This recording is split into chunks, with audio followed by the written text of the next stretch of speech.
क्या सच में देश के प्रधानमंत्री नरेंद्र मोदी ने 9 सालों में देश को डुबो दिया है, या फिर विपक्ष पीएम मोदी की छवि को डुबोना चाहती है?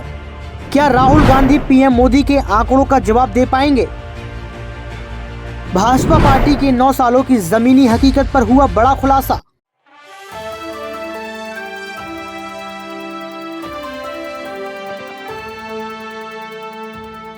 2024 के चुनाव के पहले लगातार इंडी गठबंधन को लेकर सवाल खड़े हो रहे हैं कि इंडी गठबंधन टूट जाएगा, और इस बीच महंगाई के मुद्दे को लेकर, बेरोजगारी के मुद्दे को लेकर और तमाम युवाओं के मुद्दे को लेकर कांग्रेस पार्टी जो है सड़क पर आ चुकी है। कांग्रेस पार्टी ने साफ तौर पर कह दिया कि हम यहां पर भाजपा पार्टी की जमीनी हकीकत बताते हुए आपको बताएंगे कि आखिर 10 सालों में क्या क्या काम हुए। यानी कि कांग्रेस पार्टी के पास अब मुद्दे नहीं बचे हैं, तो भाजपा पार्टी को टारगेट किया जा रहा है। भाजपा पार्टी लगातार इस बात को कह रही है कि वैकेंसी बहुत सारी दे रहे हैं, भतेरी वैकेंसी है, लेकिन कांग्रेस पार्टी के पास मुद्दे नहीं है। इस वजह से जो है यहाँ पर 15 लाख का मुद्दा लेकर सामने आएंगे। तो हम यहाँ पर पोल खोल राजनीति की बात करेंगे और भाजपा प्लस कांग्रेस पार्टी की जमीनी हकीकत वाले बयानों पर चर्चा करेंगे कि आखिर चुनाव के पहले की जमीनी हकीकत क्या है। नमस्कार, आपके साथ मैं हूं ऋतिक सविता। स्वागत है आपका नेक्स्ट 9 न्यूज पॉलिटिकल बाइट के इस खास प्रोग्राम जमीनी हकीकत में। सवाल पहला यही रहेगा कि इंडी गठबंधन को लेकर जिस तरीके के कयास आ रहे हैं, क्या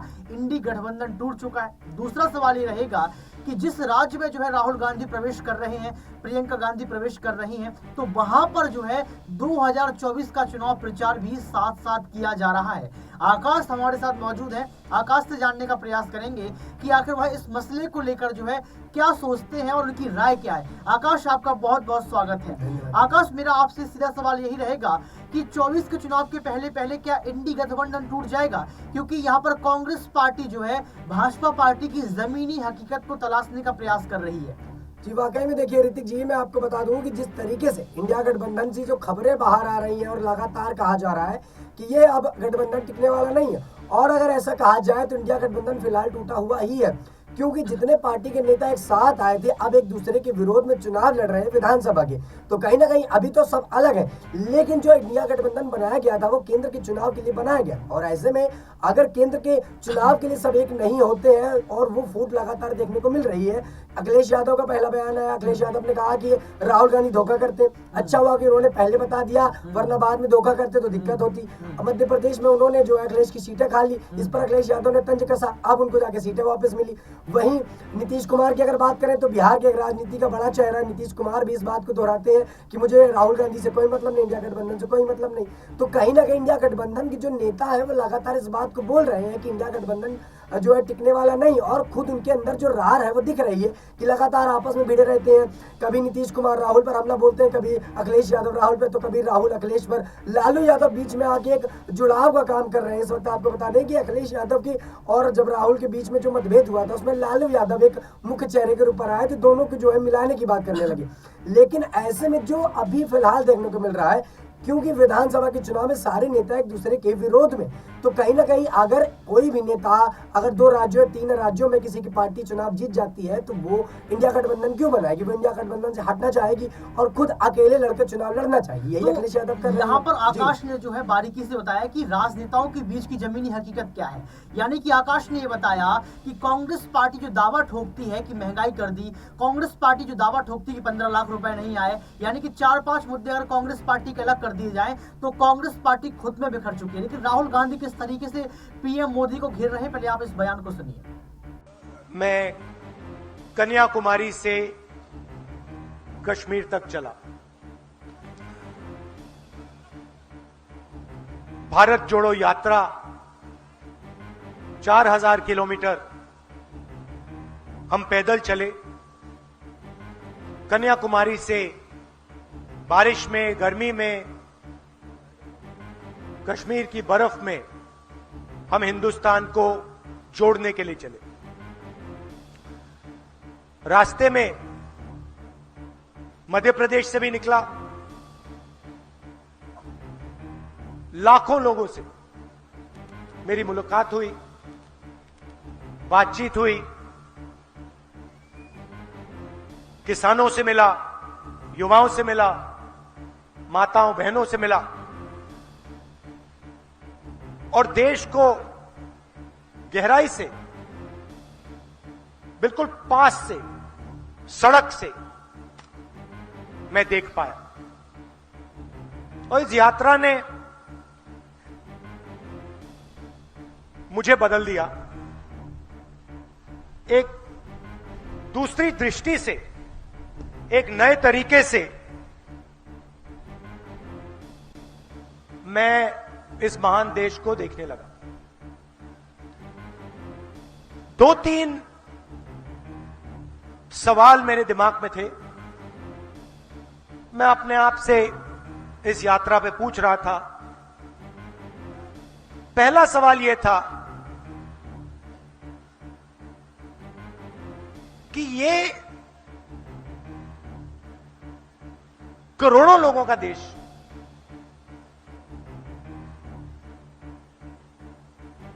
लाखों करोड़ों युवा हैं, इतनी ऊर्जा है, इतना डायनामिज्म है,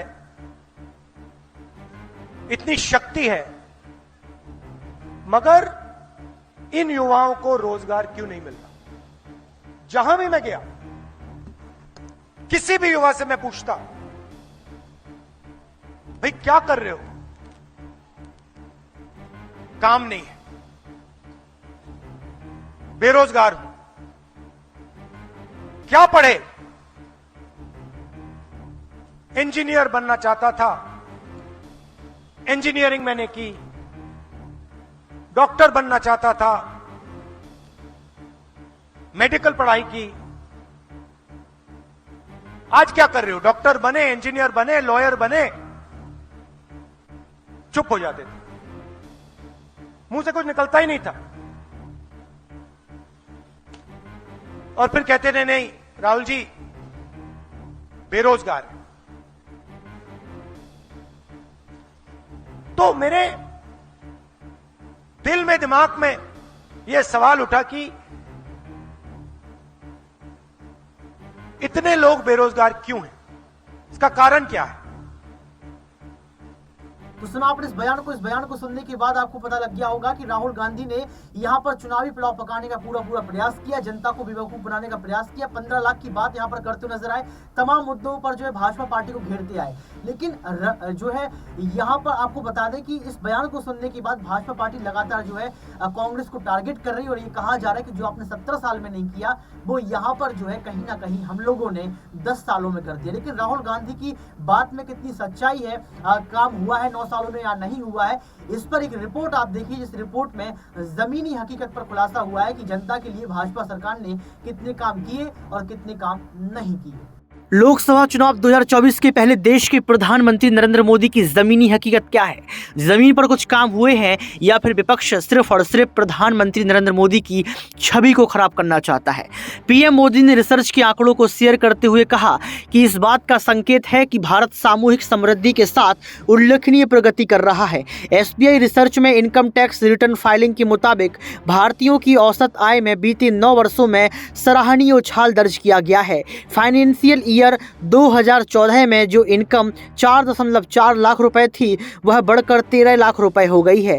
वहीं दर्शकों आपको बता दें कि रिसर्च में प्रत्येक ब्रैकेट में टैक्स फाइलिंग ITR फिलिंग में न्यूनतम 3 गुनी वृद्धि देखी गई है। वहीं कुछ लगभग 4 गुना की बढ़ोतरी देखने को जो है यहाँ पर मिलती रही है। दर्शकों आपको बता दें कि यहाँ पर आय ग्रुप के आधार पर FY14 और FY23 में फाइल हुए ITR फाइलिंग की अगर हम लोग बात करें तो यहाँ पर लाखों की बात की गई है। टैक्स फाइलिंग में बड़ी राज्यों की भागीदारी। प्रधानमंत्री नरेंद्र मोदी ने अपनी जो है लिंक्डइन पोस्ट में आगे लिखा है कि साल 2014 से 2023 के बीच ITR फाइलिंग की तुलना करने पर जो डेटा सामने आता है वो सभी राज्यों में बढ़ी हुई कर भागीदारी की एक आशाजनक तस्वीर पेश करती है। ITR फाइलिंग के आंकड़े लोगों के समृद्ध होने का उदाहरण है। डेटा एनालिसिस करने पर पता चलता है कि ITR फाइल करने के मामले में उत्तर प्रदेश सबसे अच्छा प्रदर्शन करने वाले राज्यों में से एक बनकर उभरा है। जून 2014 में उत्तर प्रदेश ने मामूली 1.65 लाख ITR फाइलिंग की सूचना दी थी, लेकिन यह आंकड़ा जून 2023 में बढ़कर 11.92 लाख हो गया है।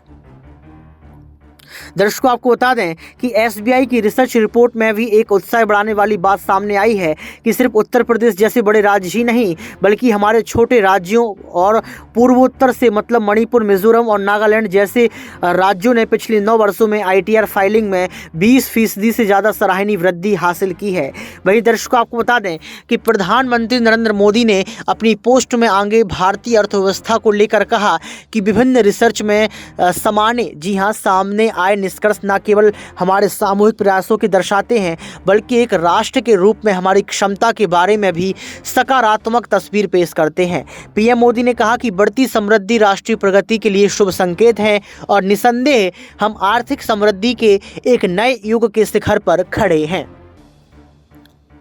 दर्शकों, आपको बता दें कि इन तमाम मुद्दों के बाद, इन तमाम बयानों के बाद पीएम मोदी को जमकर घेरा जा रहा है। ये कहा जा रहा है कि बेरोजगारी अभी तक है, ये कहा जा रहा है कि देश में महंगाई बढ़ती चली जा रही है, लेकिन देश के प्रधानमंत्री नरेंद्र मोदी ये कह रहे हैं कि हम आर्थिक समृद्धि के लिए एक नए युग के शिखर पर हैं। उन्होंने कहा कि हम 2047 तक अपने विकसित भारत के सपने को पूरा करने की दिशा में आगे बढ़ रहे हैं और यह सपना 2050 तक पूरा हो भी जाएगा। ये बात पीएम मोदी लगातार कह रहे हैं और ये भी कहा जा रहा है कि देश में जो गरीबी और अमीरी के बीच की खाई है वह भी लगातार जो है खत्म हो रही है, लोगों की आय में वृद्धि हो रही है। लेकिन कांग्रेस पार्टी के तमाम नेताओं का यही कहना है कि देश के प्रधानमंत्री नरेंद्र मोदी देश की जनता को मूर्ख बना रहे हैं। तो इस रिपोर्ट को आकाश ने भी देखा। क्या आकाश, जो रिपोर्ट देखने के बाद आपको लगता है कि क्या बीजेपी नाकाम साबित हुई है? क्योंकि तमाम काम ऐसे भी देखेगा जो बीजेपी नहीं कर पाई। 24 के पहले क्या राहुल गांधी के बयान को सुनते हुए जनता क्या कांग्रेस का समर्थन करेगी?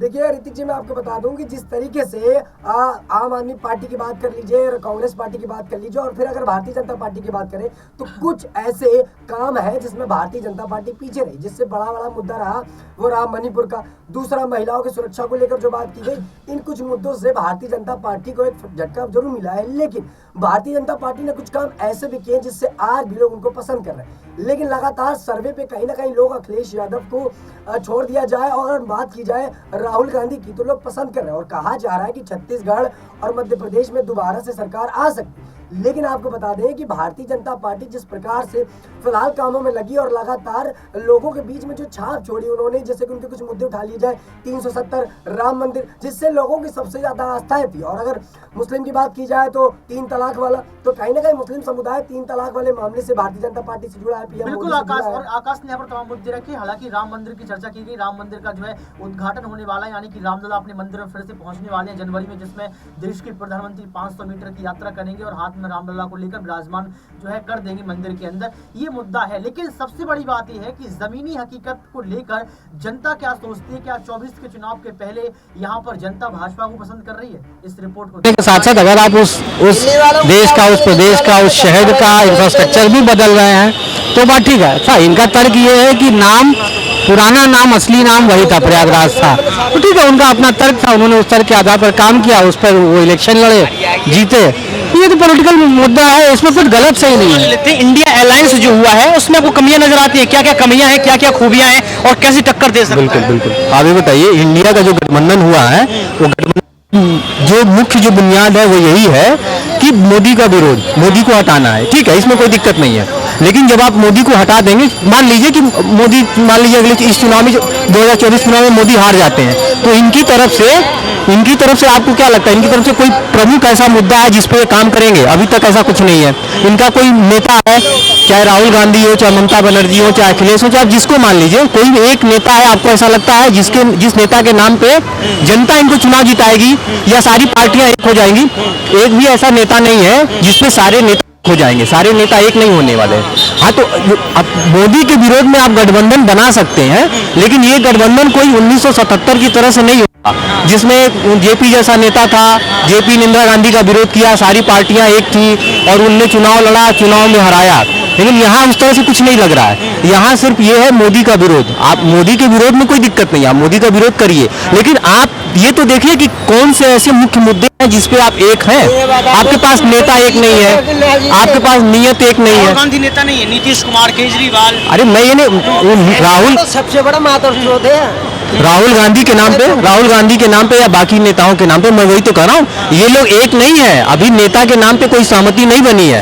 कोई नेता अभी आम सहमति बनी है क्या कि ये उनके प्रधानमंत्री पद के उम्मीदवार होंगे? सहमति नहीं बनी है, कभी नहीं बनी है। और यही इनके लिए सबसे बड़ी दिक्कत है। दूसरी दिक्कत ये है कि ये ज्वाइंट कैंडिडेट खड़ा नहीं कर पाएंगे, मुझे ऐसा लग रहा है। सर एक सवाल और रहेगा आपसे, लगातार विपक्षी नेता ये कह रहे हैं कि हमारे देश को जो चला रहे हैं वो अडानी चला रहे हैं। कल संजय सिंह का एक बयान आता है, कह रहे हैं कि देश के प्रधानमंत्री नरेंद्र मोदी अडानी के नौकर हैं और हम नौकर से नहीं डरते। ये बयान संजय सिंह ने अपने मुंह से दिया कोर्ट से निकलते समय, इसको आप कैसे देखते हैं? संजय सिंह को देखिए क्या है कि बयान से कुछ होता नहीं है। बयान में कोई पुख्ता सबूत या कोई ऐसी बात आनी चाहिए ना जो साबित हो सके। इस तरह के आरोप तो पहले भी लगे हैं, पहले भी कई उद्योगपतियों के। नौकर बोल दिया, इतना बड़ा शब्द आप कैसे सोचते हैं? देखिए अब ये तो वो उनने बोला है ना, इस पे तो अच्छे से वो रख पाएंगे वो अपना तर्क। लेकिन मेरा ये कहना है कि इस तरह के आरोप पहले भी लगे हैं। जब बीजेपी की सरकार नहीं थी, जब कांग्रेस की सरकार थी, तब भी कांग्रेस की सरकार के जो भी प्रधानमंत्री थे उनके उद्योगपतियों से संबंधों के लेकर के हमेशा आरोप लगे हैं, पहले भी आरोप लगे हैं। इस देश में अगर उद्योगपति नहीं रहेगा, प्राइवेट सेक्टर नहीं रहेगा, तो एम्प्लॉयमेंट गवर्नमेंट कितना दे रही है? सरकारी नौकरियां कितनी है? जितनी जनसंख्या है, टोटल सरकारी नौकरियां देश में 5 करोड़ से कम है। टोटल सरकारी नौकरियां, जिसमें आर्मी, पैरामिलिट्री और सारी राज्य सरकारें और केंद्र सरकारें सब जोड़ करके देश में सिर्फ 5 करोड़ लोग ही रोजगार में रहेंगे क्या? प्राइवेट सेक्टर को आपको रखना पड़ेगा ना। और प्राइवेट सेक्टर अगर तेजी से आगे बढ़ रहा है, अगर किसी को लग रहा है कि उसमें कुछ गलतियां हैं, तो गलतियों को आप साबित करिए। भाई संजय सिंह या कोई भी विपक्ष का व्यक्ति, अगर किसी को कोई दिक्कत है, सुब्रमण्यम स्वामी कितनी बार कोर्ट में गए, उनके कोर्ट में देखा आपने इस रिपोर्ट को देखने के बाद आपको पता लग गया होगा कि जमीनी हकीकत 24 के चुनाव के पहले कैसे है। आरोप और प्रत्यारोप लगातार लग रहे हैं, लेकिन दर्शकों क्या इस बार कांग्रेस पार्टी भाजपा को चुनौती दे पाएगी या फिर से सत्ता में भाजपा आएगी? आप क्या सोचते हैं? कमेंट बॉक्स में आप जरूर बताएं। आज के इस खास प्रोग्राम में इतना ही। देखते रहिए नेक्स्ट 9 न्यूज।